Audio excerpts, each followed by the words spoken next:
राजस्थान, छत्तीसगढ़, मध्य प्रदेश और तेलंगाना राज्य के चुनावी नतीजे आने के बाद बहुजन समाज पार्टी की मुखिया सुश्री मायावती की भी पहली प्रतिक्रिया सामने आ गई है।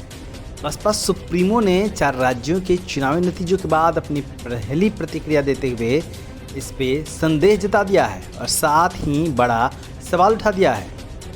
बहुजन समाज पार्टी की राष्ट्रीय अध्यक्ष एवं पूर्व मुख्यमंत्री मायावती ने 4 राज्यों के चुनावी नतीजों को विचित्र और रहस्यमय करार दिया।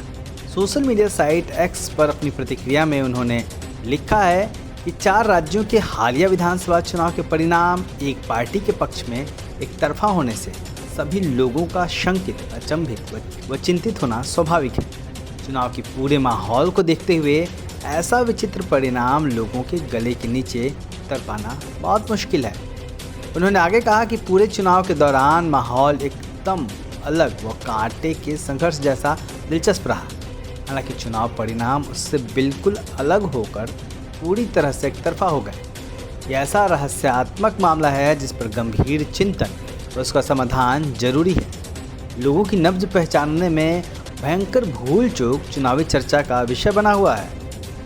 बहुजन समाज पार्टी के प्रदर्शन पर प्रतिक्रिया देते हुए उन्होंने लिखा कि बसपा के सभी लोगों ने पूरे तन, मन, धन व दमदारी के साथ यह चुनाव लड़ा, जिससे माहौल में नई जान आई।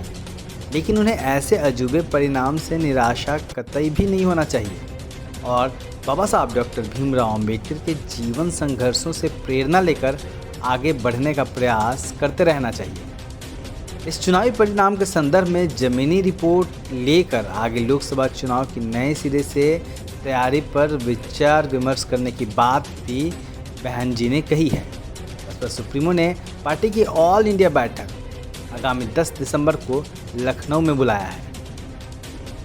साथ ही कार्यकर्ताओं से आह्वान किया है कि चुनाव परिणाम से विचलित हुए बिना अम्बेडकरवादी मूवमेंट आगे बढ़ने का हिम्मत कभी नहीं हारना होगा और इसी तरीके से मजबूती से मैदान में डटे रहना होगा।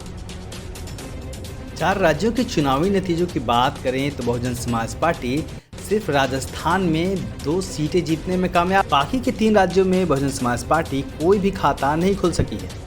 छत्तीसगढ़ और मध्य प्रदेश, जहां बहुजन समाज पार्टी का दखल माना जाता रहा है और जहां बसपा लगातार सीटें जीतती आ रही हैं, वहां भी बहुजन समाज पार्टी एक भी सीट जीतने में कामयाब नहीं हो सकी है। तो वहीं तेलंगाना, जहां आर एस प्रवीण के कमान संभालने के बाद पार्टी मजबूती से मैदान में डटी थी और उम्मीद की जा रही थी वहाँ कुछ सीटें बहुजन समाज पार्टी जीत सकती हैं, वहाँ भी बसपा और उसके समर्थकों को निराशा ही हाथ लगी है। अब देखना यह होगा कि 10 दिसंबर को पार्टी की राष्ट्रीय बैठक में बसपा सुप्रीमो मायावती क्या नया फैसला लेती हैं।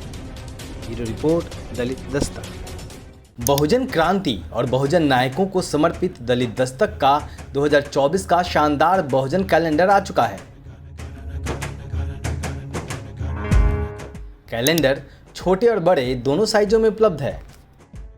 बुकिंग के लिए दिए गए नंबर पर व्हाट्सएप करें या ईमेल करें। थोक में ऑर्डर करने पर मिलेगी आकर्षक छूट।